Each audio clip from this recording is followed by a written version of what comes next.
Five nation 7 में आपका स्वागत है। मैं शादाब मलिक। बिहार कर्मचारी चयन आयोग द्वारा निकाली गई सचिवालय सहायक की पीटी की परीक्षा को लेकर बवाल मचा था, क्योंकि पीटी की जो 23 दिसंबर को प्रथम पाली की परीक्षा जिसकी वजह से कैंसिल भी की गई, क्योंकि मामला था पेपर लीक होने का। मगर छात्रों की लगातार आवाज़ उठ रही थी कि पूरी पीटी की परीक्षा को रद्द करके फिर से लिया जाए, जबकि सिर्फ एक पाली की परीक्षा रद्द की गई। अब उसका मेंस भी हो चुका है, मगर अभी भी लगातार एक तरह से कहा जाए तो कोर्ट के ज़रिए जंग जारी थी। कोर्ट में यानी पटना हाई कोर्ट में सुनवाई भी हुई है। इस मुद्दे पर हम चर्चा करेंगे। हमारे साथ मौजूद हैं छात्र नेता सौरभ कुमार, जो खुद याचिकाकर्ता हैं, जिन्होंने याचिका डाली थी पीटी को रद्द कराने के लिए। सुनवाई उस पर हुई है, क्या कुछ हुआ है, हम उनसे ही बात करते हैं और जानने की कोशिश करते हैं।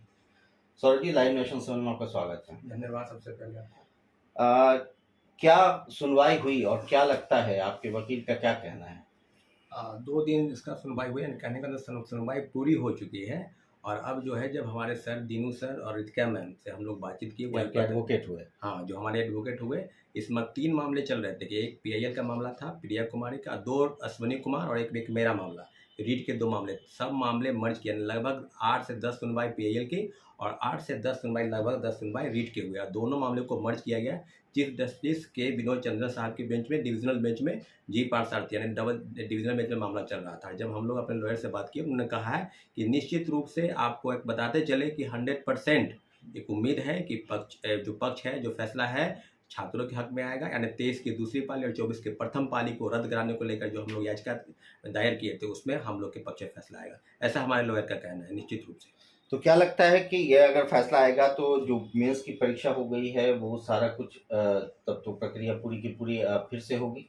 हाँ, निश्चित रूप से, क्योंकि जिस प्रकार से बातें हो रही थी और पीटी को लेकर हम लोग लगातार आप ये देखे होंगे कि 23 की प्रथम पाली की भी रद्द कराने को लेकर किस तरह की चीज़ें थी। और जो कोर्ट में हलफनामा दायर किया गया है आयोग की तरफ से और बिहार सरकार की तरफ से, उसमें स्पष्ट लिखा हुआ है कि हम लोग परीक्षा ठीक ढंग से कराने में सफल नहीं हुई, यानी एग्जामिनेशन की जो ट्रांसपेरेंसी थी वो पूरी तरह से बढ़ती नहीं गई। तो हम लोग की तरफ से पूरा पुख्ता सबूत है। 109 पेज और 5 पेज का हलफनामा जो है वो बिहार सरकार और बीएसएससी की तरफ से जो दायर किया गया है, उसमें स्पष्ट लिखा गया है कि बीएस कॉलेज दानापुर कॉलेज में एक पियून द्वारा 2 मिनट, लगभग 2 मिनट पहले, तो हमारे लॉयर द्वारा स्पष्ट कहा गया कि सुप्रीम कोर्ट का एक जजमेंट है कि 1 मिनट भी पहले, यानी 1 सेकेंड भी पहले अगर पेपर लीक हो जाता है तो परीक्षा रद्द कराने के, तो सुप्रीम कोर्ट का गाइडलाइन ऐसा है और पूरी तरह से हम लोग आश्वस्त हैं। रही बात मेंस परीक्षा की, तो मेंस परीक्षा को लेकर हमको इसके विषय में कुछ नहीं कहना, लेकिन इतना जरूर है कि पेपर लीक तीनों शिफ्ट में हुआ था और हम लोग लगातार आंदोलन कर रहे थे, तो कोई सुनने वाला नहीं था। और जहाँ तक कि पहली पाली की परीक्षा की बात है, तो 5 मार्च को दोबारा परीक्षा हुई, तो उसमें मार्च 26 रिजल्ट आए।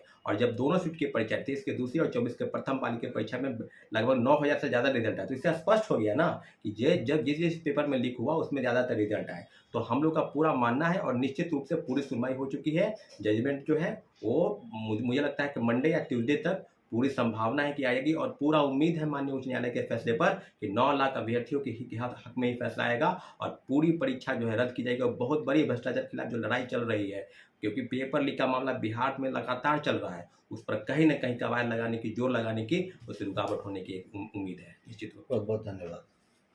तो इस तरह से सौरभ का साफ तौर से कहना है कि जो सुनवाई हुई है वो कहीं ना कहीं ऐसा दिख रहा है कि छात्रों के हक में फैसला आने वाला है, क्योंकि 9 लाख अभ्यर्थियों ने पीटी की परीक्षा दी थी, मगर पेपर लीक होने की बात आवाज़ उठ रही थी, मगर परीक्षा सिर्फ एक ही पेपर की रद्द हुई है। तो अब देखना है कि जो फाइनल जजमेंट आता है उसमें क्या होता है। बने रहे हमारे साथ, देखते रहे हमारा वीडियो। अगर अभी तक आप लोगों ने हमारे चैनल को सब्सक्राइब नहीं किया तो जरूर कर लें, साथ साथ चैनल को हमें फॉलो जरूर करें। धन्यवाद।